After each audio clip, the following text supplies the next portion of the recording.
السلام علیکم ورحمۃ اللہ وبرکاتہ۔ میرے مرنے کے بعد میرے مال کا کیا ہوگا، پارٹ 7۔ آج اس میں ہم دیکھیں گے کلالہ کی تقسیم وراثت۔ کلالہ کون ہوتا ہے؟ کلالہ ایسے مرد کو یا ایسی عورت کو کہتے ہیں جس کے نہ ماں باپ ہوں، جس کی نہ بیوی ہو، جس کے نہ بچے ہوں، ایسے شخص کو چاہے وہ مرد ہو یا عورت ہو کلالہ کہا جاتا ہے۔ تو ہم اپنی لاسٹ ویڈیوز میں یہ دیکھ چکے ہیں کہ اصل مال یعنی وراثت کے حقدار یہی لوگ ہوتے ہیں کہ اگر ایک شخص کا انتقال ہو گیا ہے تو اس کے مال میں سے اس کی بیوی کا، اس کے ماں باپ کا اور اس کے بچوں کا حق ہے۔ لیکن اگر یہ رشتے نہ ہوں تو مال پھر کس کے پاس جائے گا؟ ان سب باتوں کو انڈرسٹینڈ کرنے کے لیے پہلے ہم بہن بھائیوں کی مختلف اقسام دیکھ لیتے ہیں۔ پہلی بات آ گئی اخیافی بہن بھائی، وہ جن کی ماں ایک ہے۔ دوسری آ گئی حقیقی، یعنی جن کے ماں باپ ایک ہی ہیں۔ اور تیسری بات آ گئی اللاتی، جن کو ہم کہتے ہیں باپ شریک، جن کا باپ ایک ہے لیکن ماں مختلف ہے، جس کو ہم اپنی عام زبان میں سگے سوتیلے کی بات کرتے ہیں۔ تو اس میں ایک تو ماں شریک ہو گئی، یعنی ماں ایک ہے لیکن باپ مختلف ہے۔ دوسری آ گئی جو سگے اولاد ہوتی ہے، اور تیسری آ گئی سوتیلی، اس سینس میں کہ ان کا باپ تو ایک ہے لیکن ماں مختلف ہے۔ تو یہ تین ہمارے پاس کیٹیگریز آ جاتی ہیں۔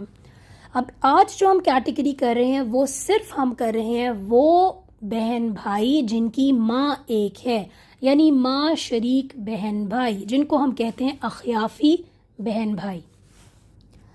اس کے بارے میں سورہ نساء کی آیت نمبر 12 ہمیں بتاتی ہے کہ اگر کوئی شخص جس کی وراثت تقسیم ہو رہی ہے کلالہ مرد ہو یا عورت ہو، اور اس کا ایک بھائی ہو یا ایک بہن ہو، تو ان میں سے ہر ایک کے لیے چھٹا حصہ ہے، اور اگر وہ اس سے زیادہ ہوں تو وہ سب ایک تہائی میں شریک ہوں گے۔ اس وصیت کی تعمیل کے بعد جو کی گئی یا ادائے قرض کے بعد بغیر کسی کو ضرر پہنچائے، اور اللہ تعالیٰ سب کچھ جاننے والا کمال علم والا ہے۔ اس کو ہم تصویر سے تھوڑا سمجھ لیتے ہیں۔ یہ بہن بھائیوں کی جو بات ہو رہی ہے، ان کی ماں ایک ہے، ٹھیک ہے؟ تو بھائی کا انتقال ہوا اور اس کے بعد ایک اور بھائی ہے، تو اس کے بھائی کو 1/6 حصہ مل جائے گا۔ دوسری پکچر میں بہن کا انتقال ہوا ہے اور ایک بھائی ہے، تو بھائی کو 1/6 حصہ مل گیا۔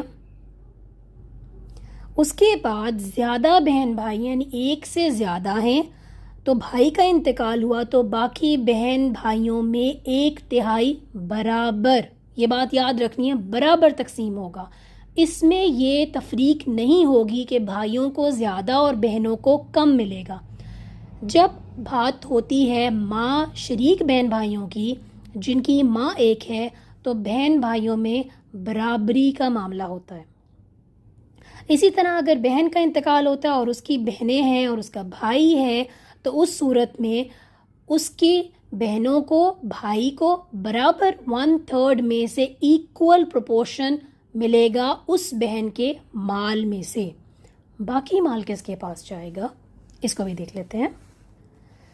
جی، تو پہلے کیس میں عالیہ کا انتقال ہو گیا، اس کی نہ ماں باپ ہیں، نہ ہی شوہر، نہ ہی اس کی اولاد ہے، اس کے ورثہ میں صرف ایک بھائی ہے اور چچا ہے۔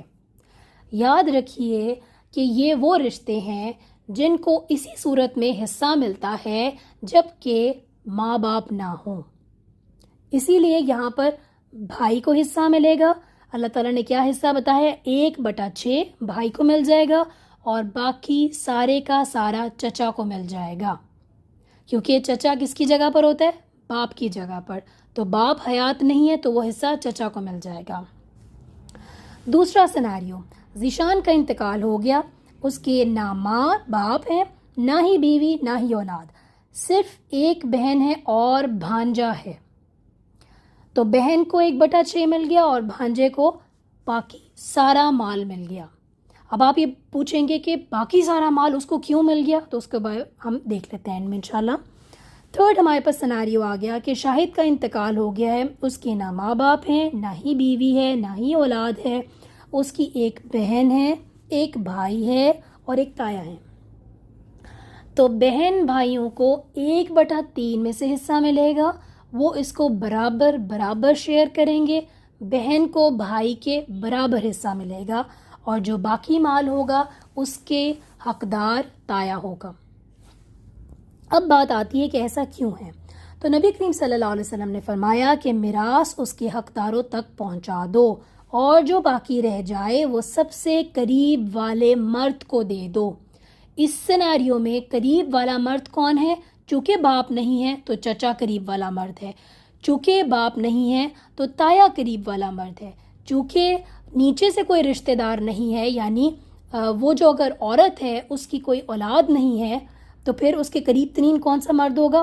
اس کو وہ حصہ مل جائے گا۔ جیسے کہ اگلی بات میں ہے، نبی کریم صلی اللہ علیہ وسلم نے فرمایا کسی گھرانے کا بھانجا اسی کا فرد ہے، یعنی اگر ایکسٹینڈڈ فیملی میں اولاد نہیں ہے اس عورت کی یا اس مرد کی تو جو باقی حصہ ہوگا وہ بھانجے کو مل جائے گا۔